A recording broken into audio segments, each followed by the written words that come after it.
Now this is only one side. आता आपण कोणाला मारलं, जोरात मारलं, कसं पंच मारायचे, कसं किक मारायचे ते बरोबर शिकलं आहे, तर आपल्याला माहीत आहे की कसं जास्त पॉवर एक्झिट करू शकतं आपण. आणि आपण कोणाला मारलं आणि ती मरलं तर आपण प्रॉब्लेममध्ये येणार. सेल्फ डिफेन्स करायला आपल्याला लिगली करेक्ट व्हायला पाहिजे. कॉम्पिटिशनमध्ये आपल्याला फाईट करायचे ॲज पर रूल.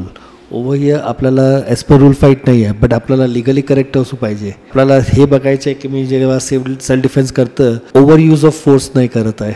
मला एवढंच फोर्स यूज करायचं आहे की जेपासून ती मला परत अटॅक नाही करू शकते. When I am trying to defend मला हे बघायला पाहिजे की मी त्याची अटॅक करायची कॅपॅसिटी घेऊन टाकली.